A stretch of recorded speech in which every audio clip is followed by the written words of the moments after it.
Today, I want to talk about lead quality. Now, if you're running advertising for your business and you're trying to get in more inquiries and more leads, this is often the biggest complaint or question that you will probably have when it comes to generating leads.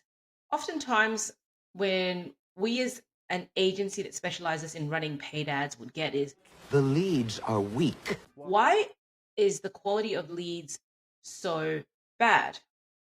Now, there are a couple of things to take into account here. Number one, obviously, there will always be good leads and bad leads. That is just the nature of it, especially when you're running ads.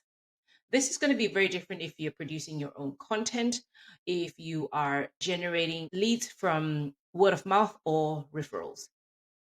Keep in mind, no matter what you do, set that expectation that when you run ads to a cold audience, that is always going to happen. You're always going to get good leads and bad leads. The biggest question here is, how do you then minimize the amount of bad leads? A few things to keep in mind. Again, depending on what type of platform that you choose, that will make a huge difference.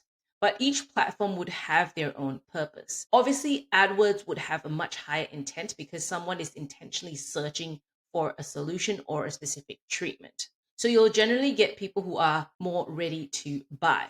A guy don't walk on the lot lest he wants to buy. So keep that in mind as well, because if you're looking for a much quicker solution, then that would be the ideal option to go for. That said, running ads on AdWords can be quite expensive as well. But when I always tell clients, look at marketing holistically. People don't make a decision in a linear form. So it's great to have AdWords, but ideally you do want to combine that perhaps with things like Facebook ads as well. And the reason why I would suggest that is, even though, yes, Facebook, you will tend to get a much higher number of leads that are not interested. But what you find is that you are able to create a demand on Facebook by reaching out and talking about specific pain points. Because there are a lot of solutions in the market that people aren't aware of.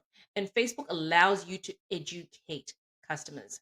So the next question here is, how do you actually improve lead quality? There are a couple of ways. One, I always recommend having a specific sales page or a funnel, like we call it, to direct people down the decision making journey. Now, although it's never as linear, it helps guide them and narrow down their choices rather than sending them to a website where there are multiple solutions and so on. Let's just say if you're talking about skin tightening, people wanting to look younger without surgery, then you might think, okay, there's so many options in the market. It could be things from microneedling to facials to Botox or injectables to other things like Samaj, therapy, and so on.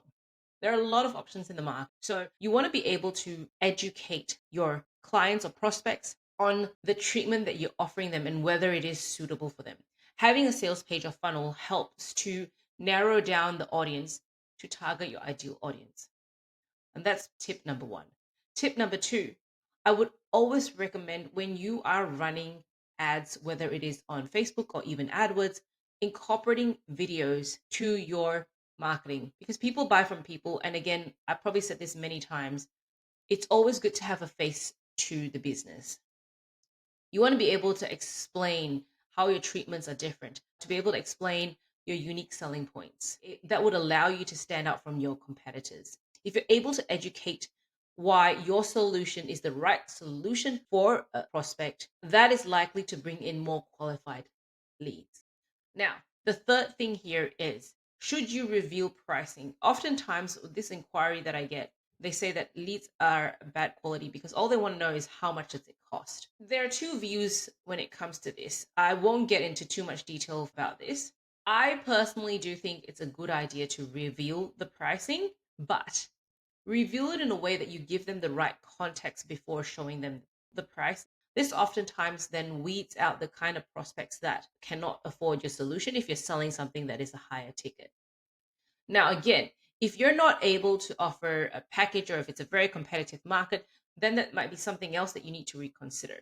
For example, with plastic surgeons, these are extremely high ticket services. Offering perhaps a price range does help, but you'll need to spend a lot more time educating prospect. This is where we want to focus a lot more on creating educational content that ties in with your marketing. Now, bringing back all that, we've got 3 tips on how you can solve lead quality issues. Obviously, having a sales page is one, having a video is another one. And then number three, talking about pricing. These are my three main tips. Obviously, when it does come down, keep in mind there will always be good leads and bad leads. Make sure you set your expectation right. And how you follow up with leads is also equally as important. I would say it's a 50-50. You're able to generate leads, but handling leads that come in from cold traffic requires a different skill set than handling leads that come in from a warm source like a referral or word of mouth.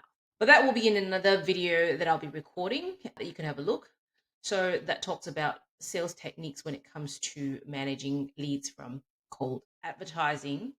Hope that was helpful. If you have any questions, again, feel free to reach out to us. We have plenty of tips and tricks in our bags. We always customize a solution that is suitable for you. And if you have any questions, hit us up on our website, send us an email. We'll be happy to help you with that. Cheers. Bye.